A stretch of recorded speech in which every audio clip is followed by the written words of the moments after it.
12க்கும் உடைய கிரகம். பாக்கியாதிபதி, விரையாதிபதி.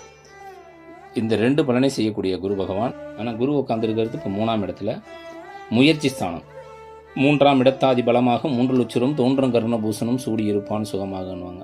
இப்போ 3ஆம் இடத்துல இருக்கிறதால கர்ணபூசணம் இந்த இவ்வளோ நாள் குழந்தை இல்லாமல் இருந்தாங்க இல்லையா, அவங்களுக்குலாம் அந்த குழந்தை பிறக்கிறதுக்கான ஒரு வாய்ப்பு ஏற்படுத்தக்கூடிய ஒரு காலமாக இருக்கும்.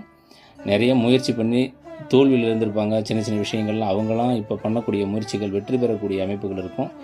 இடம் விட்டு மேஷராசி அப்பப்போ ஒரு ட்ராவல் பண்ணக்கூடிய சூழ்நிலை இருக்கும். ஒரு குறிஞ்ச தூரம் நம்ம போயிட்டு வரக்கூடிய சூழ்நிலைகள் அடிக்கடிக்கு வருவதற்கான ஒரு வாய்ப்புடைய ஒரு காலகட்டமாக நம்ம இதை சொல்லலாம். ஆனால் ஹெல்த் வைஸ் கொஞ்சம் நம்ம கவனிச்சுக்கணும். காது, மூக்கு, தொண்டை, கழுத்து வலி, ஏதாவது ஒரு இன்ஃபெக்ஷன் வந்துடுறது, அந்த மாதிரியான சூழ்நிலைகள் இருக்கலாம். அதில் உடல்நலம், தேக ஆரோக்கியத்துக்கு ஒரு முக்கியத்துவம் கட்டாயமாக கொடுக்கணும்.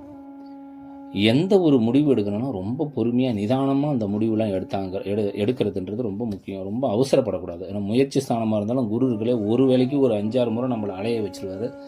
ரொம்ப ஸ்லோவாக தான் எல்லா பலனையும் கொடுக்கக்கூடிய ஒரு சூழ்நிலைகளை ஏற்படுத்தும்.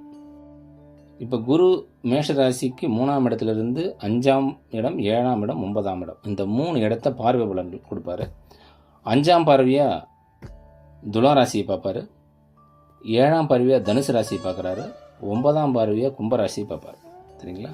இப்போ 5ஆம் பார்வையாக துளாராசியை பார்க்குற குரு பகவான் மேஷ ராசிக்கு 7ஆம் இடம். இப்போ இவ்வளோ நாள் திருமணத்தில் தடை இருந்தவங்க, திருமணத்துக்காக முயற்சி பண்ணியிருந்தவங்க இப்போ திருமணம் நடக்கக்கூடிய ஒரு காலகட்டமாக இருக்கும்.